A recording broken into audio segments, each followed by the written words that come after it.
Salvete, Disciplini.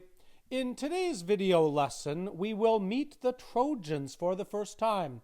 They are happy, they are sailing along in the sea, but if Juno has anything to do with it, things are about to change for the worse for them. Okay, we pick up the action.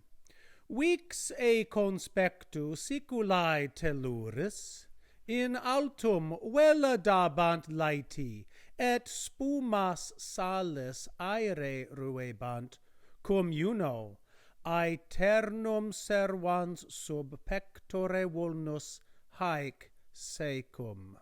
Okay, so the first clause, vix e conspectu siculae telluris, translates as scarcely out of sight of the land of Sicily. Vix means scarcely or hardly. So the preposition a, and it's x when it comes before a vowel, it means out of, and it takes an ablative. Conspectu is an ablative singular of a fourth declension noun. And then siculae is the word for Sicily. This is genitive, along with telluris, also genitive, which means land. So Sicily land. They're both genitive. So out of the land of Sicily, what were they doing and who were they? Laeti. We are talking about the Trojans. The first word describing the Trojans, laeti, happy. This is a nominative plural. Okay, so laeti, nominative plural. It's the subject of dabant. Dabant in isolation, they were giving. Now, what they were giving is vela. Okay, now vela means sails. This is an idiom, a Latin idiom for sailing. So we would use the idiom to set sail, okay? In fact, we even use that like more generally, like to mean to like leave in a boat. You know, they set sail. Here the idiom was to give sail. So happy, they were giving sails in altum, on the deep, okay? We've talked about this word before. The word altum means high or deep, okay? It means a length in the vertical plane. So an ocean can be deep and a mountain can be high or tall. Here we're using it as a substantive, meaning the deep, understood the deep sea. And we use this word deep in English that same way. What else were they doing? Ruebant, they were rushing, okay? What were they rushing? Well, the direct object of rushing here is the word spumas, okay? Spumas means foam, okay? In Romanian, the word spum means foam, and there have been times when like people are like boiling something and they talk about the spum that basically rises in the water. So they are rushing the foams. Now remember, this is poetry and this kind of sounds poetic. What kind of foams? Salis, foams of salt. Okay, so this is salt water on the Mediterranean Sea. They were rushing the foams of salt. But now I want you to listen for a moment. Spumas salis, spumas salis. Both of these words begin and end with the consonant S, okay? The literary device being used here is what we call alliteration. In this particular case, are we reading too much into this to imagine that Virgil is actually trying to present for us what it actually sounds like as they are sailing? So as a ship is sailing, you're like, shh, you can like hear the motion of the water, and so he's using this alliteration here, spumas salis. Now, what are they rushing the foams of salt with? They're rushing it aere. They're rushing it with bronze. Now, this is an ablative without a preposition.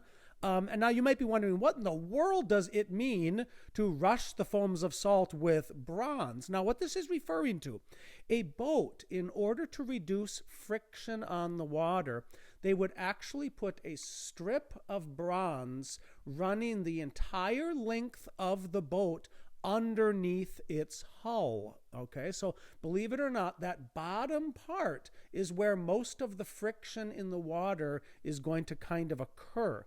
By putting a strip of bronze, they reduce the friction substantially, and it allows the boat to go through the water much more quickly. So what Virgil is describing, they are rushing the foams of salt with bronze. Cum Juno, when Juno. Now remember, Juno here is nominative singular, okay? So if this had been an ablative, cum plus ablative means with, but here this is a nominative. The best translation here is when. When Juno, now look ahead, there's no verb coming up anytime soon here. We have a present active participle, NSNT equals ing. Juno, servans. She is preserving. What is she preserving? We need a direct object for servans.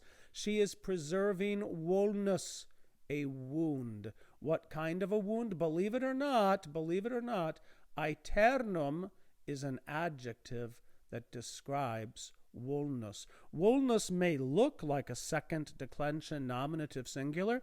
It's not. It's actually a third declension neuter that just happens to end with us. So vulnus is accusative singular, and the adjective aeternum needs to be accusative singular in the neuter as well in order to describe vulnus. So when Juno preserving the eternal wound. Now, what's the eternal wound of Juno? Well, it's all the stuff that we just got done studying, all the reasons why she hates the Trojans, okay? The judgment of Paris, the Ganymede, the cupbearer, all that stuff meant that she is ultimately hating the Trojans, and her primary reason for hating the Trojans, of course, is she knows in the future the Trojans are going to give rise to a kingdom that will give rise to Rome, that will destroy her beloved Carthage. Now, where is she preserving the eternal wound? Sub pectore,